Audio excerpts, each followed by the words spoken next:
Commercial air travel has been a mainstay of the economy since the 1940s.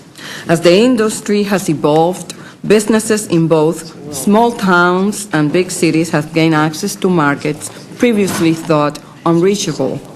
Today, air flight continues as a linchpin of our country's trade and business travel.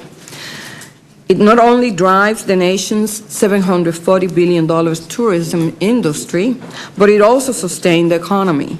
Virtually, every sector depends on its speed, reach, and relative convenience.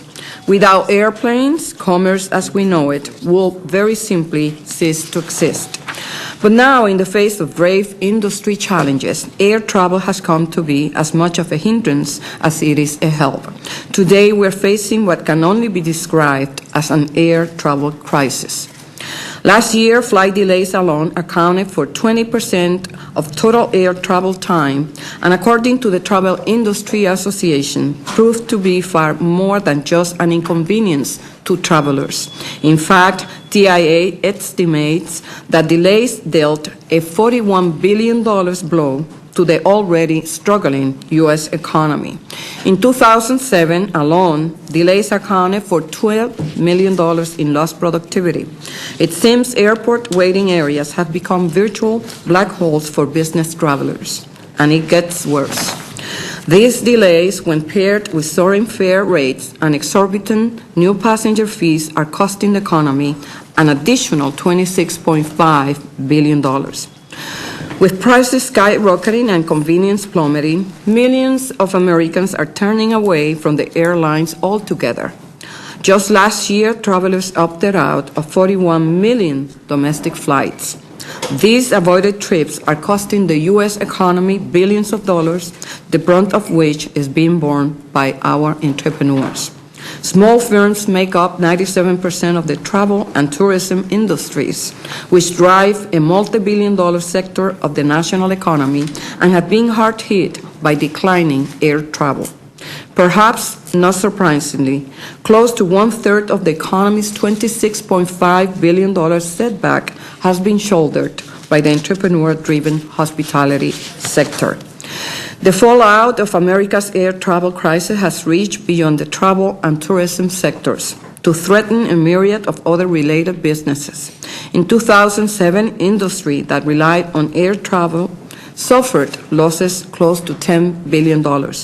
For these small business-dominated sectors of the economy, the future effects will be twofold.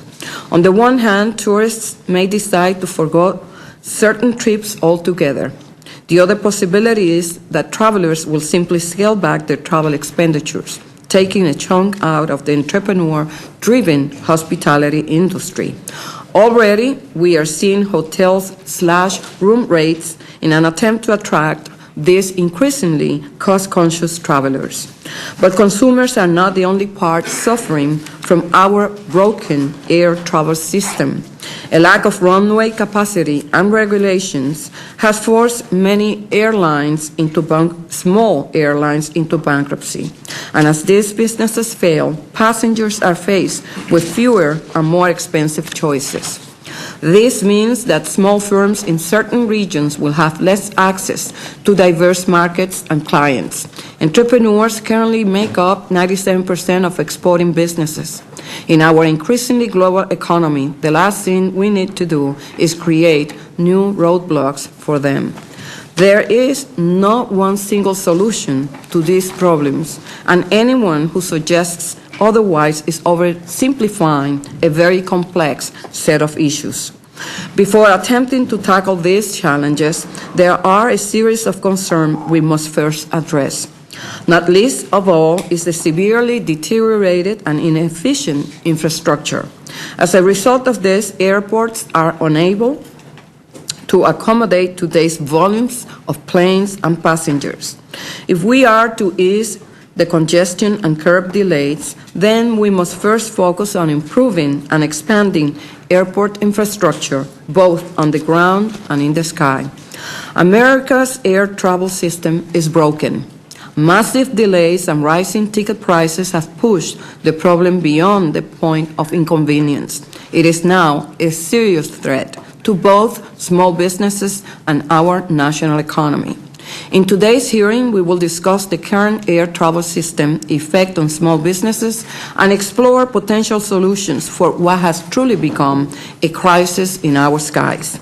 I want to thank all the witnesses in advance for their testimony. The committee is pleased they could join us this morning and looks forward to their insights on these issues. With that, I now yield to the ranking member, Mr. Chavo, for his opening statement.